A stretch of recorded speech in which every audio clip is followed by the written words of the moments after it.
Hello, hello, hello. Mic check, 1, 2, 3. Let's go. How's everyone doing today?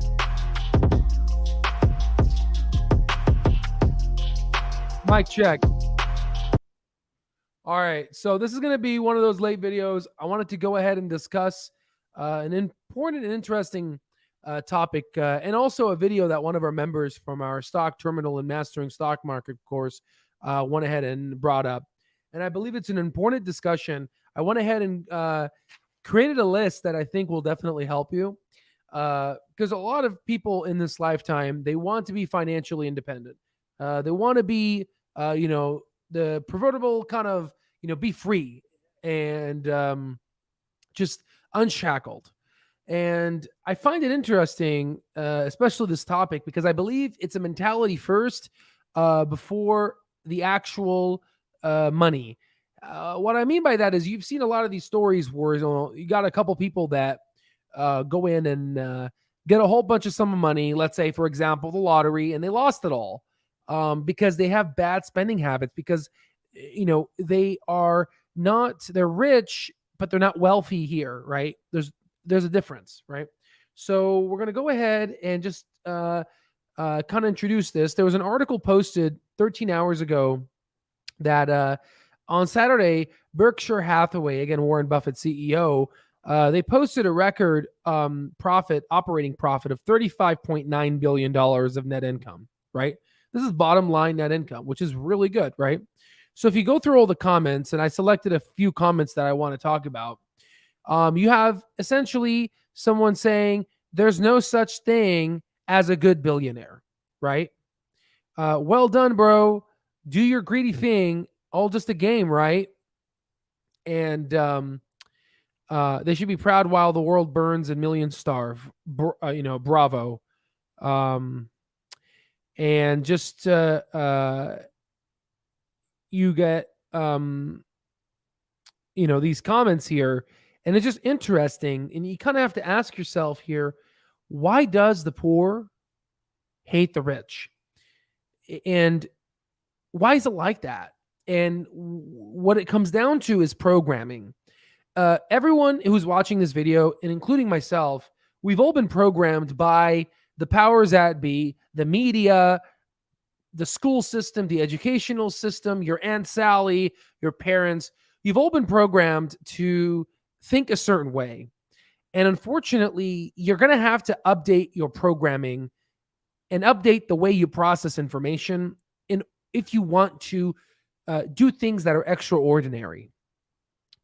And so what I'm going to do is I'm going to play video, and we're going to comment on the video, and we're going to go back and forth. And I think we're not going to watch the whole video, but I think it's definitely one of those concepts that will add value to our group here. So let's go ahead and present. We're going to share the screen, but this time we wanted to share the audio. So we're going to go ahead and do this here, and I'm going to silence myself so you guys don't hear double mics here. Okay, let's continue. You're about to discover the poverty programming that's kept you stuck like Chuck in a pickup truck. Make sure you watch this entire video. You know what's really interesting? People will never behave consistently in a way that's inconsistent with their programming. I said that too fast. People will never behave consistently in a way that's inconsistent with their programming. In fact, your programming runs on your subconscious mind. So let's pretend for a minute that your mind is a supercomputer. Get it? Let's pretend. Okay, so let's pretend for a minute that your mind is a supercomputer. And you've got your subconscious mind, and you've got your conscious mind. You're in a computer, you have to have an operating system. What is an operating system? An operating system is the main software of a computer that tells that computer what other software programs it can and cannot run. The problem with our supercomputer of our mind is most of us, we did not choose our operating system. The cultural hypnotic societal mechanism chose that for us. So that's exactly what I was getting at. The culture, societal, economic form essentially chose the operating system in which you basically form. And a lot of people in America would want to argue with that. Like, no, I'm free to think how I think. But the thing is, how are you communicating? You're communicating in English. You weren't born in this world communicating English. You were taught that. Okay. If you didn't have a language, you'd probably be like, right? So so imagine if you think of it that way, think of all the other things you were taught that subconsciously you just don't know that has also influenced maybe why you're poor. Okay, let's go ahead and continue. And the cultural hypnotic societal mechanism, which includes the schools we went to, the churches we've gone to, our parents, our neighbors, our siblings, our friends, our coworkers, our bosses, our employees, the media, the government, all of it has programmed us with what I call a failure operating system. And if you put a failure program in a computer with a failure operating system, it can run that program. But guess what? If you put success software in a computer that's programmed with a failure operating system, all you're going to get is an error message. By the way, that's why so many people. And so that's an important topic there. So if you put a successful operating system into a old operating system or a failed operating, a failed computer, a computer that's broken, you're going to get an error message. And unfortunately, the people that I showed you that are basically saying, oh, you should go ahead and basically feed the poor with that. Oh, all billionaires are evil. And this video gets into that, why people think that way. It's an error message because they can't process it to know that someone out there is able to make all this money, and they can too. They just have to go ahead and basically unlock their mind and update their operating system and work on their body and work out and operate the physical, the hardware as well. Again, mind, body, spirit, and emotion, right? Again, I'm talking about this in a stock market channel because that's what it takes to become successful. I didn't go from the streets to, going to become, graduated with 4 degrees, going to become a, medical doctor and aspiring brain surgeon if I didn't change my hardware and my operating system for a growth mindset. Okay. Like I was just reading the comments of that Reuters article that talked about Berkshire Hathaway, and it specifically stated, one person said, now go ahead and take that $35 billion and give it to every starving American, which is 93%. So I used the math. So I took 93%, multiplied by 325 million Americans. I got around 318 million. And I went ahead and took $38 billion divided by 318 million.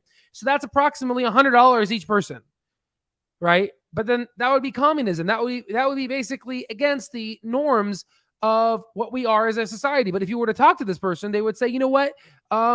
Potentially, communism is better than capitalism, as they basically text from their $1,000 iPhone and utilizing their expensive ass internet versus other countries that don't have access to that, right?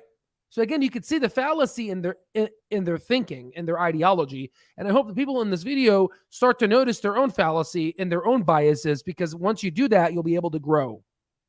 That's the point of this channel. So let's continue. When they hear some truth about wealth, they have to resist it because their subconscious programming won't allow them to run that program. And so success and failure both operate are produced from the subconscious mind, or what I like to call the automatic mind. I like to call our subconscious our automatic mind, and our conscious mind our manual mind. All of the results, like 90% of the results in your life, are produced by your automatic mind, which means you're not even aware of it. It's running below the surface. It's happening automatically, and you don't even see it. But here's what's interesting: other people who are not programmed like you can see your programming. How many of y'all picking up what I'm putting down? And see, what happens is when we hear some truth that's unfamiliar to us, the first thing we do is we resist it because, well, that can't be true, because that doesn't go along with my paradigm. Because people will never behave consistently in a way that's inconsistent with their programming. But here's what's interesting. I don't know if y'all can remember back in the 80s, late 80s, when you'd have like the 8086 computer and the 8088s, and you had the floppy drives, and like they came out. So you can go ahead and basically watch this video. It's the Poverty Programming Trap by Myron. Definitely going to subscribe here. And then, so another thing he basically talks about that I find interesting, I agree with you, Ricky C. This is very interesting, right? And no one has said it in such a way to basically lighten up a light bulb, right? It's interesting because we've all been programmed to hate the rich. We've all been programmed. And that's what the title of this video is: why do people hate the rich? Unveiling the shocking truths. For example, let's go ahead and talk about Superman, right? So Superman was a guy with crazy abilities and grew up in a very poor type of situation. And his arch enemy is Lex Luthor, who's a multi-millionaire billionaire, right? Or let's say, for example, Spider-Man. Spider-Man was, grew up in a very poor environment, and, with his auntie and grandpa or whatever. And his arch nemesis was the Green Goblin, right? Who's a billionaire, right? So he's his arch enemy, right? And then, in your head, you're probably thinking, well, Batman was kind of rich. But it's funny because he never had superpowers, right? Or, for example, Iron Man was portrayed as a rich person, but he was narcissist, right? So we've all been programmed to hate the rich, and you got to change your programming. And I made a little 10 little list here that I'm going to read to you guys to basically maybe incite some growth, right? So, number one, embrace financial challenges. So if you encounter financial obstacles or setbacks, view them as opportunities to learn. Use these challenges to find better ways to manage, invest, and grow your wealth. Number two, value financial education over quick wealth. Focus on learning about personal finance, invest in wealth management instead of chasing get rich quick schemes. Appreciate that building sustainable wealth requires time, effort, and knowledge. I've met so many people that they're like, no, man, I'm going to go ahead and do this. I'm going to become a millionaire. I'm going to go ahead and get the NFTs. Oh, I'm going to go ahead and basically get these different types of X, Y, and Z. Or I'm going to buy this coin. It's going to go up. I promise you. Everyone is looking for a get rich quick scheme. And some people, like, for example, Dogecoin Millionaire, got to a get rich quick scheme and actually got rich. But what did he do? What did he do? He wanted to, he got all the way up to $3 million and then went ahead and lost it all to like maybe 250,000 or whatever. I mean, come on, right? I have some person, in his 60s, always trying to get rich quick. And then, after 20, 30 years, because again, life is short, guys. Life is short. Now he's, he doesn't have no retirement and is an unfortunate position, right? So you don't want to be in that. Okay. It's number three, commit to lifelong financial learning. Stay informed about economic trends, market changes, new investment opportunities, and tax laws. Tax laws are so important. Regularly reading books, taking courses, or consulting with financial advisors can be helpful. Number four, welcome financial advice and criticism. Seek advice from successful entrepreneurs, listen to the financial advisors, and welcome constructive criticism. This feedback can offer valuable insights for your financial journey. Number five, celebrate financial success of others. And this is a big one. Number five is such a huge one. Instead of being envious, which most people are, learn from those who have successfully amassed wealth, like Warren Buffett. Understand their strategies, mindset, and habits. Study them. That's why we have all the billionaires that are successful that follow the specific philosophy of value investing on our Mastering Stock Market course. I've analyzed each and every one of them, and I broke them down for you. Let's see here. It can provide a roadmap to your own success. I mean, how do you think I got this far in life, right? I wasn't born with this information. I had to seek it out. I had to have a growth mindset. How do you go from literally from the streets to becoming in the 1% and getting a medical doctorate degree, an MD from, the United States? It's very difficult to do that. 10,000 applicants we get every year, and I was one of under 100 applicants to get accepted out of 10,000, over 10,000. All right, number six, cultivate financial resilience. So every millionaire faces financial losses at some point. That's just life. Instead of being discouraged, see these as opportunities to learn and bounce back stronger. Develop a robust financial plan that can weather market volatility and unexpected expenses. Like, for example, we went ahead and secured a hedge on oil because we believe that, growth basically moved below the 200-day simple moving average and went ahead and value play. And if you don't understand what that means, we explain it in other videos and also the Mastering Stock Market course at All Stock Trades. So let's go ahead and take a look at number 7 here. Focus on financial improvements. Regularly assess your financial health and look for areas of improvement. Do not compare your financial journey with others. Each journey is freaking unique. Focus on your own. Limit your debt to equity ratio. Look at all the credit cards that you have. If it's over 20%, then you're getting killed right now. Focus on that. Focus on your smallest amount of bills. Then you tackle that, then that money goes to the larger ones, and you create this snowball effect to pay down your debt. Number 8, maintain a positive attitude towards wealth. Maintain a positive outlook on your financial future. This positivity can encourage you to pursue wealth building with enthusiasm and confidence rather than being hindered by fear of loss. Number 9, seek out new investment opportunities. Don't be afraid to diversify your portfolio and explore different sectors such as real estate, stocks, and even startup investments. Each new investment experience can offer valuable lessons and potential for wealth growth. Like, for example, we're hot and heavy and loaded in Clover Health, which is technically a startup company. But if this thing continues to grow at the rate it's been growing, then it's going to look like a behemoth of a company in the future. When we're talking 10 years, not some get rich quick scheme, 10 freaking years. Number 10, practice patience and wealth building. Building substantial wealth takes time. It's often the result of many years of consistent investing, savings, and wealth management. Be patient with the process and remain focused on your long-term financial goals. Now, I hope this was helpful. Rich people are hated more than people raiding and looting stores. How interesting is that? That is such a true comment. Literally, people hate more of the rich than people that are stealing and killing. So I hope this video was helpful. As you know, people that know Chamath, everyone has basically given him crap, even gave him a disgusting nickname.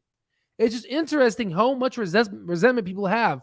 But again, it's a reflection of their failures. It's a reflection of their failures, their past failures, and their regrets. And then people, like what the video said, we understand when someone has faulty programming. We laugh at them. I personally don't. I wish them basically good luck and fortitude to be able to find this weakness in themselves and hopefully change it. And I hope that this video can serve as a reminder. And, it's Saturday. And what am I doing right now? Talking about this, right? It is a lifestyle. It is what you do on your free time dictates the life that you're going to live. Okay. I wish you the best. I hope you enjoyed this video. If you did, please give it a thumbs up. And I will see you on the next one.